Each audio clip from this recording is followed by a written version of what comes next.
When saving lives is what you do, your standards are anything but standard. In fact, you set them higher than most to deliver results that patients can depend on. You refuse to compromise.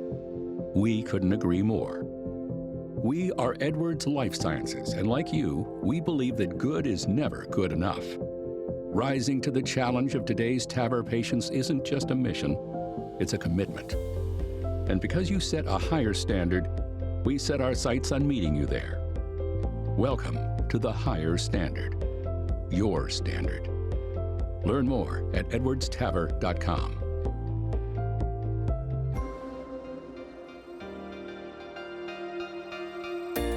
Welcome to Parallax by Ankur Kalra, a podcast produced by Radcliffe Cardiology to bring you a new angle of all things cardiology and the best from the US Cardiology Review. Published every second Monday, Ankur Kalra, MD, interventional cardiologist at the Cleveland Clinic in Ohio, USA, speaks with legendary cardiologists, reviews late-breaking trials, and interviews authors of our latest and best US Cardiology Review articles. We call them #audio articles. Parallax is the effect whereby the position or direction of an object appears to differ when viewed from different positions. So this podcast is your fix of reliable updates on all things cardiology by someone from a non-traditional background who is always looking at the industry from a new angle. Now, here's your host, Ankur Kalra, MD. Hello, everyone. Welcome to 2021. I just hope, everyone at Parallax hopes that this is a much better year than what was 2020 for a lot of us, for the entire globe, and for the community of healthcare professionals and medical professionals and cardiovascular professionals. All of us have been through some tremendously trying times. Trying to uphold science and evidence and its values. I know in the US it has become a political statement more than anything else, unfortunately. But I hope that all of you are well and healthy. And the good news is that the vaccines are here, and I've gotten my first shot, and I really hope that as and when the vaccines become available to all of us, we should all get vaccinated. While still maintaining social distancing, physical distancing. That's the latter is a better word than social distancing, and obviously continue to wearing a mask and do our due diligence as beacons of science and evidence. So with that, this is the second episode of season 3, and I could not be more than happy and delighted to have this very special guest on the show with us. We've been trying to get this recording done for I would say several weeks, if not months, and because of our schedules, it's been a bit of a challenge. But here we are. It's a late Sunday evening. It's sort of perfect timing to grab hold of any cardiologist, I would say. So with that introduction, my guest on the show today is Dr. Mandeep Mehra. So Dr. Mehra is the William Harvey Distinguished Chair in Advanced Cardiovascular Medicine at the Brigham and Women's Hospital. He is the Executive Director of Center for Advanced Heart Disease, also at Brigham and Women's Hospital, and Professor of Medicine at Harvard Medical School. He's the immediate past Editor-in-Chief of the Journal of Heart and Lung Transplantation. And, kudos to his work, which he's done for over a decade, that the journal has actually reached tremendous heights. So, with that introduction, Dr. Mehra, welcome on the show, and thank you so much for your time. Thank you, Ankur. Thanks, first of all, for such a wonderful introduction, not just an introduction of me, but an introduction to our global community and the message that you have continued to espouse from a scientific standpoint. I want to applaud you first for doing these podcasts, because they offer a welcome distraction to everyone who is challenged by the events, not just related to medicine, but related to the politics of the world, throughout the world. And thank you for doing this, and thank you for the opportunity to bring me on to your podcast. And I hope that I can serve and bring some value to your listeners. Oh no, I mean, absolutely. Look, I've had a tremendous respect for your career and your body of work, and and what you've contributed to the field of cardiovascular medicine. So, from all of us at Parallax, it's our pleasure and honor to have you on the show.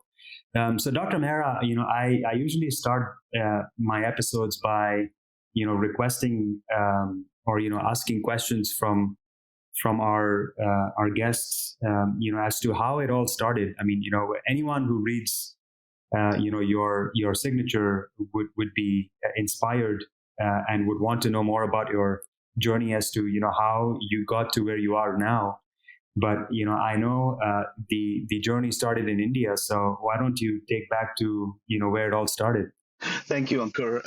Well, it actually all started in my grandmother's lap when I was perhaps an infant and unable to synthesize the world. And I recall all the way from being a 2 to 3-year-old that every time I laid down in my grandmother's lap, she would continually rock me on her lap and continue to perhaps push into my mind the idea that I should be a doctor. So when I grew up, I'll be honest with you, I had no career choice. I always just wanted to be a doctor.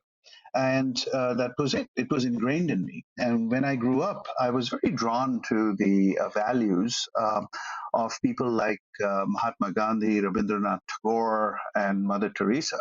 And as I was growing up, I wanted to balance those aspirations of learning from these great masters, as well as promulgating the field of medicine into my training lexicon.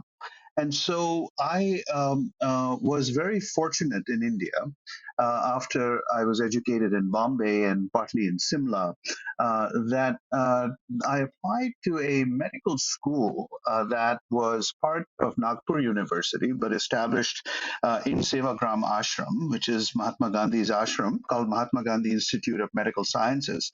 This was a unique school, which is one of the best known schools in the US now, in various areas, such as the Bloomberg School of Public Health at Hopkins. Is a very unique school which was set up by Mahatma Gandhi at his ashram and in collaboration with people who were trained at Hopkins to bring public health initiatives into India. Such a visionary idea at that time point. Anyway, I went to this school so that I could imbibe not only the values that Gandhi brought, but also to learn medicine. And those were the best years of my formative life. Following that, I moved to the United States. So that's how I got into medicine, Ankur, and that was my early influx into Indian medicine. Wow, I mean, you brought up Simla, so you brought up Mahatma Gandhi, who is someone I closely follow, and is the guiding light for my nonprofit work that I try to do through my nonprofit organization. This podcast is actually part of the endeavor of that nonprofit organization. But you also brought up Simla, and I went to medical school in Simla, Indira Gandhi Medical College in Simla. Oh, that's wonderful. So I went to Bishop Cotton School. That was my school until high school, and then moved back to Bombay to finish my 11th and 12th grades, and then went into medical school. So I did not realize that you and I have so much in common, Ankur, not only our roots in Simla, but also our roots in value with Mahatma Gandhi. I'll tell you one thing that, when I was in school, we had to wear khaki every day. It was vegetarian food. And we had to do Shramdan every evening. Shramdan meaning some community service, some form of service back to the community. These were partly the values that Gandhi had espoused. And what I used to love to do was to go and sweep Gandhiji's cottage at Sevagaram Ashram in the evenings. And it was perhaps the most therapeutic, meditative time that I would spend, which would clear my mind. In the background, I would hear the hymns that he loved to hear being sung in different areas of the ashram, while I would be cleaning the floor of his cottage and looking at the instruments with which this very simple but value-based man launched revolutions. Yeah, I actually was almost so. Thanks a lot for that vivid description. I actually was almost able to go back in time and just visualize you going through those motions, and they are sort of relatable because I've grown up with those hymns, the hymns that you were referring to, and it sort of brought goosebumps because those are the values that I still want to seek through the work of my nonprofit, which is very near and dear to me, is a labor of love for me. But moving back to your journey, so after high school, and Bishop Cotton, by the way, is we all of us know, to date actually is one of the finest schools in India for education. So you moved back to Bombay for higher education, and then after med school at Mahatma Gandhi Institute of Medical Sciences, you forwarded into advanced training in the US. So what happened? Yeah, let me tell you how that happened. So it was all serendipity. So my entire life is full of serendipity, Ankur. And perhaps what we call serendipity, others might call opportunity, but I'll tell you how things happen. So my family used to live on an island of the east coast of Africa called Mauritius, a very, very beautiful island country that has perhaps some of the best beaches and is a vacation spot for many people from Europe and from India and from the Middle East. When I would go back to my home in Mauritius on vacation, I would meet all sorts of people. And as I was finishing med school, I met a nun who then was like a godmother to me, Sister Elizabeth Burns, who came to visit Mauritius. And I had the chance to meet with her. And she asked me, hey, what are you going to do after you finish med school? And I said, I'm going to go and serve villagers and do village-based medicine, and perhaps maybe even run hospitals and clinics in those areas and serve the people. And she said, have you ever thought about the scalability of your impact? And I said, what do you mean? And she says to me, well, there are other ways to serve people, and there are ways to serve millions of people, not just hundreds of people. And I said, do explain. And she said, well, look, I'm a professor of medicine at Ohio State University in Columbus, Ohio, which is what she was, in neurosciences. And she said, I work on healthcare de-addiction efforts through the USAID, and I actually work throughout Africa. That's partly why I'm here in Mauritius. I'm actually working on helping people who are challenged with addiction problems and mental disease. And I said, wow, how does that work? And she said, well, why don't you come to the United States, spend some time with me? And she said, are you interested in neurology? And I said, oh, goodness, I love neurology. And Ankur, you'll get a kick out of this. I wanted to be a neurologist first. Yeah. So I was very good in medicine, and in those days, to be a neurologist was to be at the very top of your game, because everything depended on your cognitive skills and your hands and your ability to diagnose. There were no advanced imaging techniques in those days, so neurology it was. So she said, "Come on, come and visit with me and feel out American medicine, and I'll show you how you can make a scalable impact in the world through the medium of science." So I I decided to go to Columbus, Ohio, After finishing my MBBS, which is the undergraduate medical degree in India, the equivalent of the MD degree in the US, and after my internship, and I had planned to just go to Ohio State for just a couple of months to serve as a sub intern and to learn about how to do academic medicine. And I never left the United States because I became passionately challenged by the opportunities that the pedestal in academic medicine offered people that I decided to stay in the U.S. And that's how I transitioned, Ankur. The podcast is going to be studded with commonalities that we share, from Simla to Mahatma Gandhi to Ohio, because Just don't tell me, Ankur. Don't tell me that you also wanted to be a neurologist. No.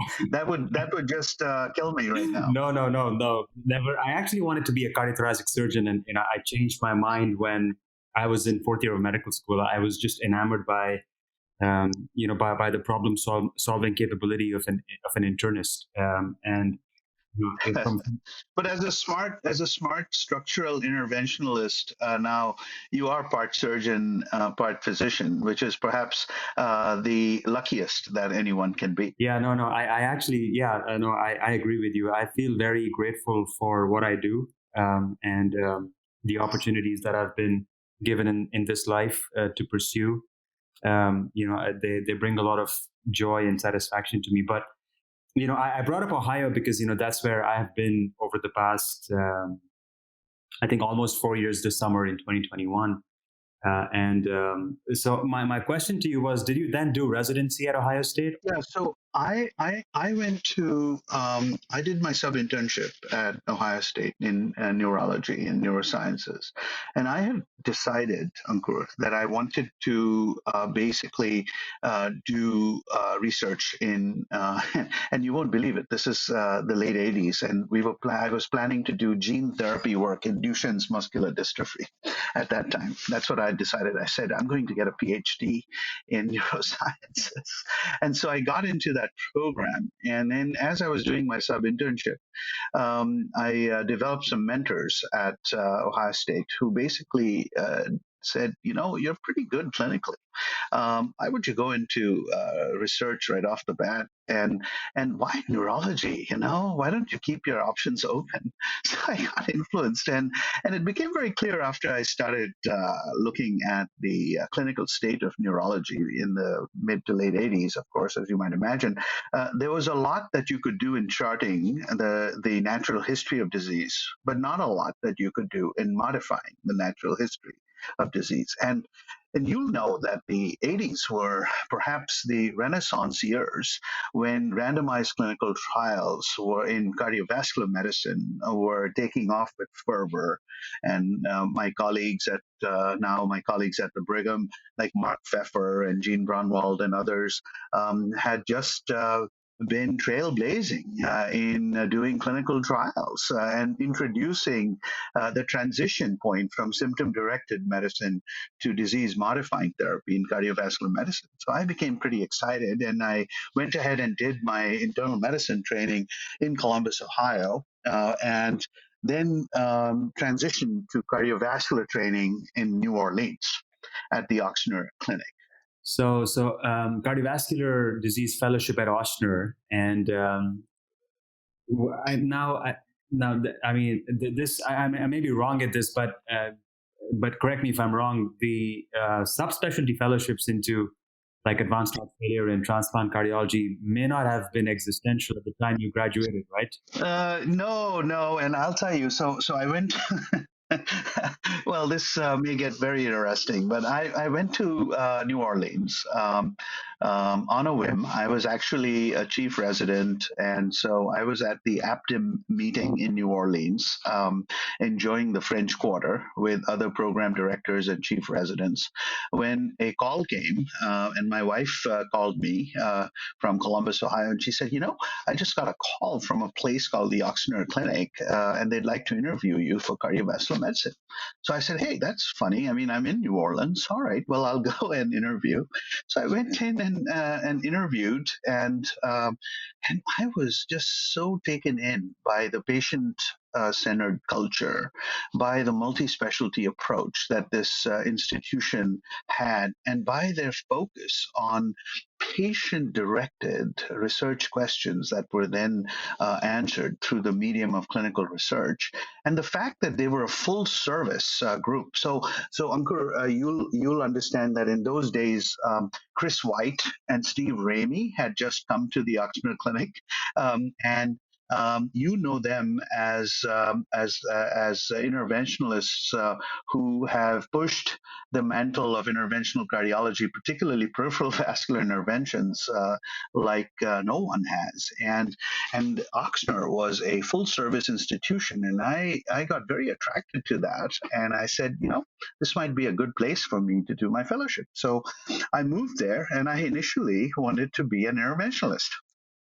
And so I negotiated a 4-year potential program at the Oxnard Clinic. And I said, look, with the chief of cardiology there, and I said, look, I'd like to also do my 3rd and 4th year in intervention, of which 1 year would be a lab-based year in animal research. And so 2 years of clinical cardiology. And they said, oh, okay. In my first year, it was, I think, May of my first year that I began to get a sense for what cardiac transplantation was. And my goodness, I completely veered into that direction. Call it serendipity, Ankur. My birth date is also the birth date of heart transplantation. Incidentally, and I got directed into that, and as you rightly pointed out, there was no fellowship at that time point. The field did not really exist other than as a clinical service at that time point, and I.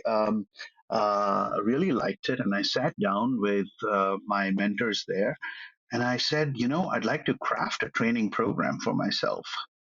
So after my first year of cardiovascular medicine, my second year was actually a specialty year in advanced heart disease and cardiac transplantation-based medicine.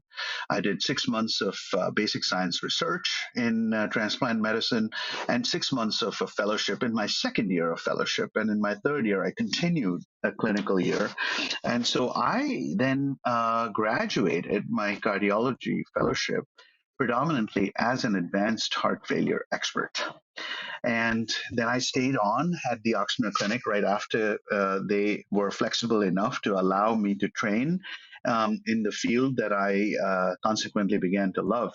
And then we were able to really focus my clinical research not only on cardiac transplantation, but we tried to move the field of advanced heart failure forward at the same time. Yeah, no, it's fascinating. I'm a great believer in spirituality and ways of the universe, and just listening through your story. I think you were just meant to be an advanced heart failure expert and a transplant cardiologist. Just the way the stars and the lined up for you in the universe conspired for you. It was probably written up that you were meant to be one of the pioneering leaders in the field of transplant cardiovascular medicine.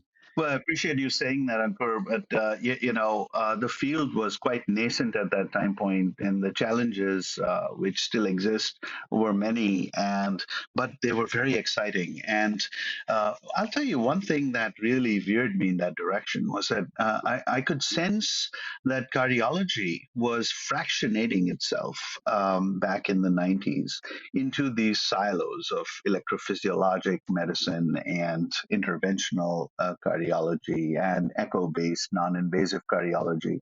And heart failure management and heart failure at that time point still continued to stoke my cognitive nature of providing holistic care that was not just physical based care, but also focusing on the social aspects of disease and on the economic aspects of disease and on taking innovation to a level of real creativity in pushing the mantle in helping the sickest of the sick.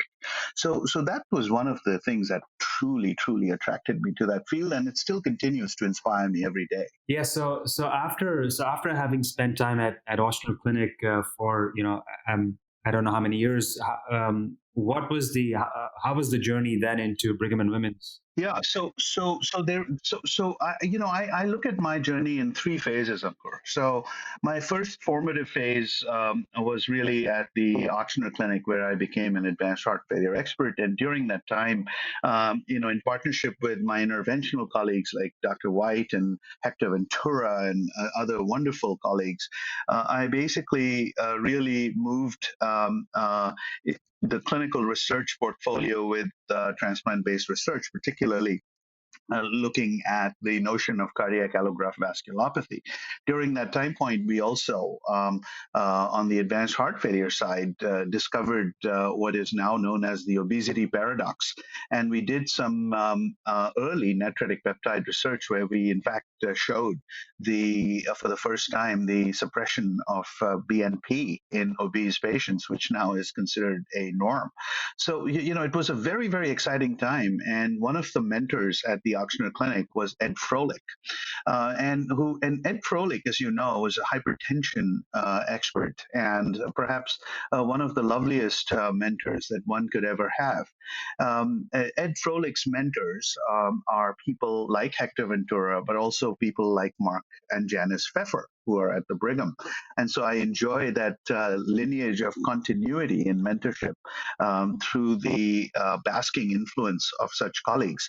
But I'll tell you that the decade at the Ochsner Clinic was fantastic. But I said, I think I could do more. Around that time point, the challenges in academic medicine were many.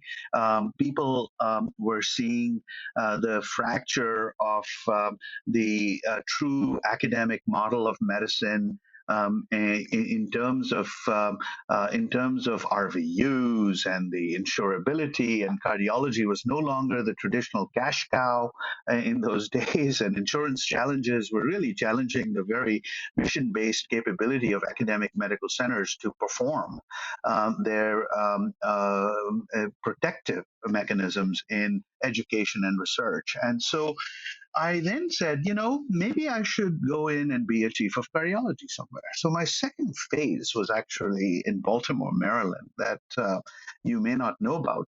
So after 10 years at the Ochsner Clinic, I spent 7 years at University of Maryland School of Medicine as chief of cardiology. And it was there that I focused on building a value-based service. How do you connect with the community through academic activity? How do you, in fact, mentor and build people into your legacy format, to your trainees? And so that was a very, very enriching second phase of my career, where I focused on building and preserving and protecting the academic mission. It was around that time point one has to, as you might imagine, Ankur, sacrifice some elements. So the element that got sacrificed was my ability to really focus on relentless output in clinical research, at a time like this. So what did I do? Well, I chose at that point to pivot to two things. One was to help direct national and international societies. So I actually moved my my concentration to the ISHLT, the International Society for Heart and Lung Transplantation, which I was well connected with through my Ochsner days, and served as president of that society, and of course subsequently as president of the Heart Failure Society of America. So these two societies that I basically began to contribute to in terms of seeing the field field move forward. And then I thought that if I can't really spend time in developing a laboratory, etc., maybe I could be someone who could be a patron of the scientific voice of a community. And that's where the Journal of Heart and Lung Transplantation fell into my lap. So after I finished my presidency of the International Society for Heart and Lung Transplantation, I took on the mantle of editing the Journal of Heart and Lung Transplantation, which was at that time point a great voice in transplantation.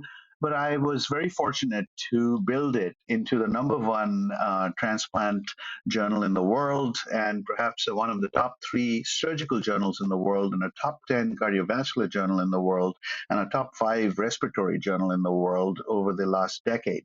So that was my second phase before I actually transitioned to the Brigham and Women's Hospital, Ankur. Yes, it's for someone like myself who's early career, there are several points of education. Looking at your journey and looking at how important it is to be flexible, how important it is to to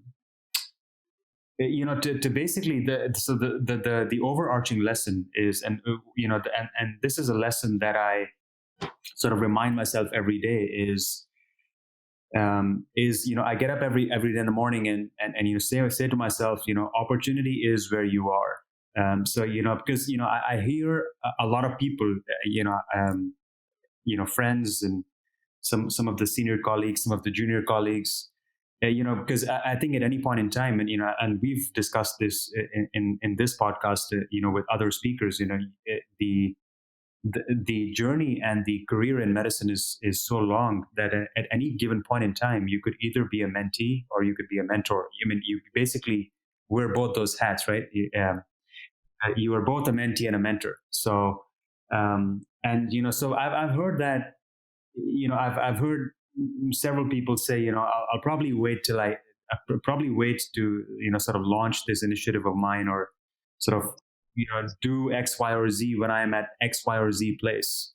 And, I don't think I have built, whatever I've built, I'm still in the very early constructive phases of my career, but whatever I've built so far has been sort of based on the principle that opportunity is where you are. And, it's heartwarming to hear you recite your journey, because your journey is studded with moments like these, right? I mean, you converted every opportunity, every position of yours into a building block, into an opportunity where you contributed to the field, and you brought something novel, or you kept building. You built a division in Maryland, and then you built the Journal of Heart and Lung Transplantation when you were with the society. So, and you built your career as a clinician, academician when you were at Ochsner. So, all these time points. I mean, you were constantly building and building and building. Meaning that you said to yourself. I mean, I think the most important conversation is the conversation you have with yourself every day. And you probably had this conversation that, look, this is where the opportunity is, and I'll make the best of it. Well, you couldn't have said it better, Ankur, and I hope that your listeners really listen to the deep philosophy that you pointed out. And I'll summarize it in the form that there are just 3 things that people look at. They think about the past, present, and the future, and really there's no such thing as the past, present, and future. What it is really a memory, which is your past, your experience, which is your present, and your imagination, which is your future. And the challenge is that the memory should be pleasant, because it helps guide you in the future. Imagination is good, and it gives you some inspiration, but it limits you. And so really your focus should be on your experience and in your present. And if you waste your experience in your present, you have basically wasted everything. If you simply wait to imagine the future, which many people do, and you use your present to simply live in imagination, you are wasting your current experience. So you have to move forward in your present moment, which is all you really have in reality. And that's essentially what you've said. And if you just think about these three phases, where I spent my time at New Orleans, and then I looked at building enterprises and the scientific voice and societies and networking across the globe in my second phase. And then in my third phase, I decided that it was time for me to continue to grow intellectually. And when the opportunity to move to a unbelievable place like the Brigham, which has the greatest wealth of intellectual talent, comes along, one has to seize that moment. And I seized it. And I've never regretted it, because intellectually, Ankur, the amount of growth that one can experience at a place like that, with the kind of mentors that I have access to, and the people that I have a chance to mentor, are extraordinary. So, I'll tell you one thing. You said something very important, and you said that people are always in this sort of flux between mentor and mentee. I'll just tell you that you could be as old as you are, and you are still in need of a mentor. Even today, I mentor a lot of people in early phases of their career, people in mid phases of their career, people in senior phases of their career. But I am also a mentee of a number of wonderful people like Gene Brunwald, Mark Pfeffer, Peter Libby, Elizabeth Nabel, Joe Loscalzo. I go to them on a regular basis. These are the people who have formed the thoughts in my mind. They help my present be a more uplifting present, the experience that I can bring to where I go, how I take myself forward, is really a formation from the intellectual conversations that I have with these individuals, and how they see the world, and how they see me in that world, and how they see me scaling my contributions to that world. So you have actually philosophically provided incredible insight, Ankur, and these nuggets that you have already matured into understanding will carry you to great heights in academic medicine. Oh no, thanks for the kind words. I hope I deserve them. I just try. I look at people's careers, to seek inspiration, and obviously spirituality and the spiritual principles of the universe are obviously very inspiring. So I just try to piece it together, for myself. When I'm saying these things out loud, not only are these for the listenership, but they're also a reminder for me as to how I would want to lead a life and develop a career. So Dr. Mehra, I mean, this has been a great conversation, and we've talked about incredible successes and moments that you created into unique opportunities for yourself to then form these building blocks.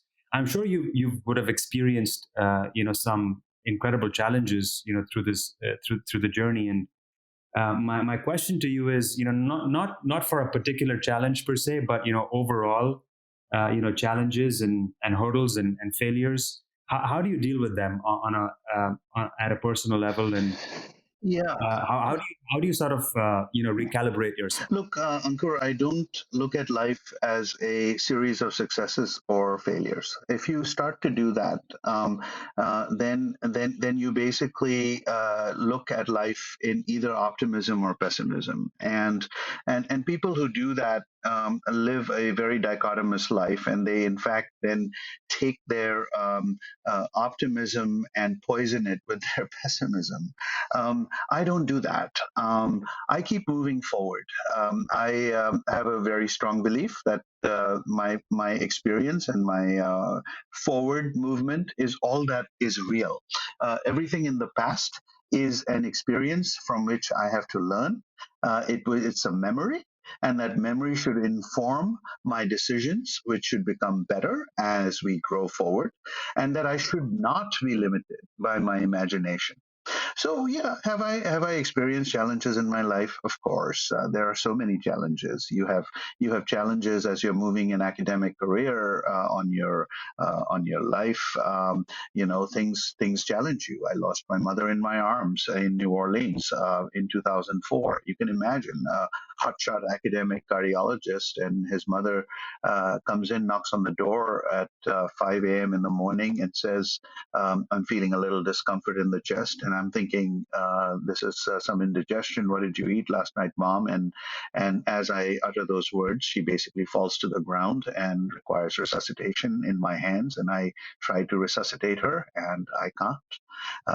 And I got hit really hard.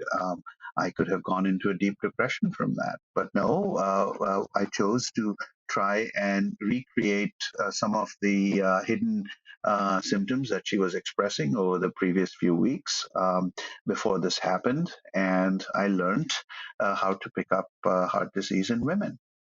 As a consequence of that, so everything that one would think of as a negative event. I've given you just one example, and I have so many in my life that I've been challenged with, where I've wanted to do good, and the outcome has not always been favorable and not always been good.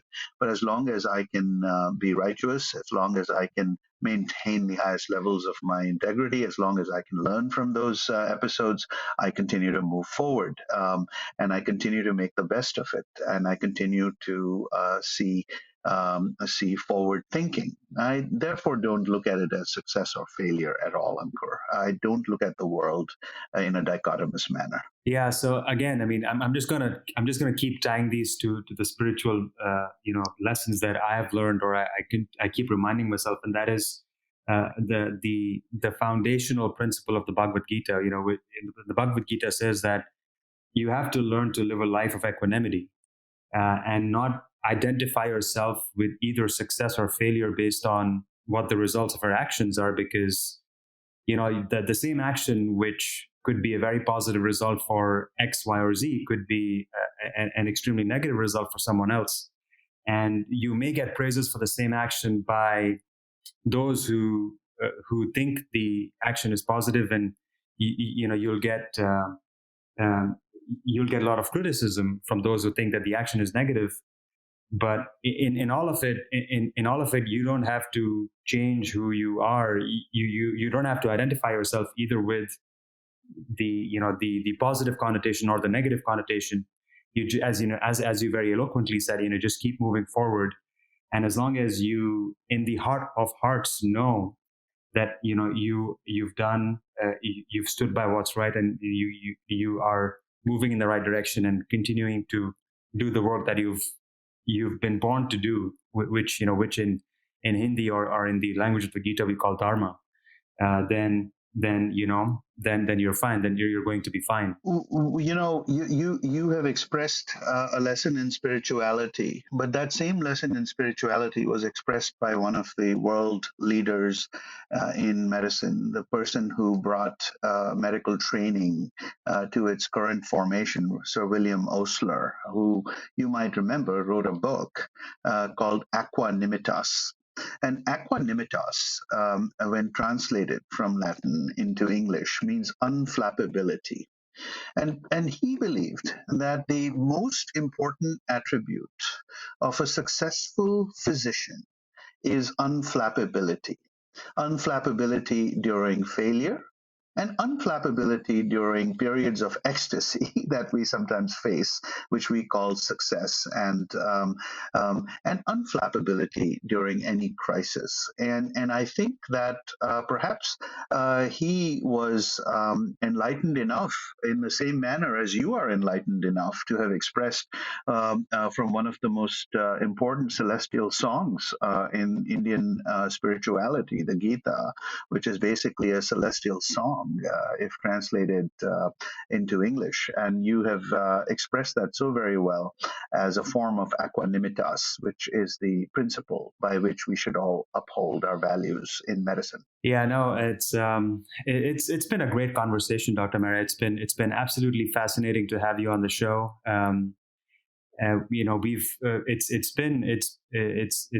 just been a conversation that I've deeply enjoyed. The questions just kept coming to me, and I've just kept asking. It's been that kind of a flow for the conversation. And any closing thoughts, any closing remarks from you? Oh, well, I want to thank you for this opportunity, Ankur. I want to thank you for upholding these values in the spirit of medicine for our readers and listeners and everyone around the globe during a time when we face challenges in economics, challenges in politics, challenges in science. There is no place where we have not seen a challenge. But what this time has taught us is to internalize our thoughts and spend some time with our own minds. We often don't spend time with our own minds. We tend to focus on our body a little bit. Some people don't, some do, but we almost never focus on our minds. And if there's one thing that I would encourage people to do, and to take a lesson from what you've said, is that we need to exercise our minds on a regular basis and in a healthy manner. Otherwise, we will become victims to the challenges of the world, and we need to rise well above that. And I can't thank you enough for the opportunity to speak to your audience. And I hope that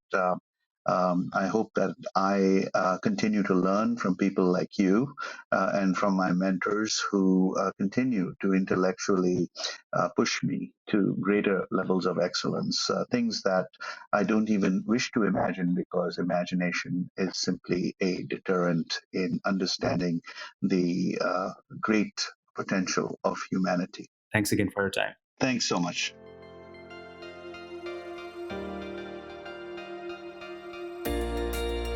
Dear cardiologists, we want to make this podcast about you and for you. So please email us your critical thoughts, comments and questions at podcast@radcliffe-group.com and visit uscjournal.com for more information. You can also follow us on Twitter, LinkedIn, Facebook and Instagram at Radcliffe Cardiology for daily updates. Join thousands of cardiologists and become a Radcliffean by registering to radcliffecardiology.com. You will receive regular newsletters and gain access to hundreds of expert interviews, educational webinars, clinical cases, and peer-reviewed articles from our 6 medical review journals on general cardiology, interventional cardiology, arrhythmia and electrophysiology, cardiac failure, and vascular and endovascular surgery. Thank you.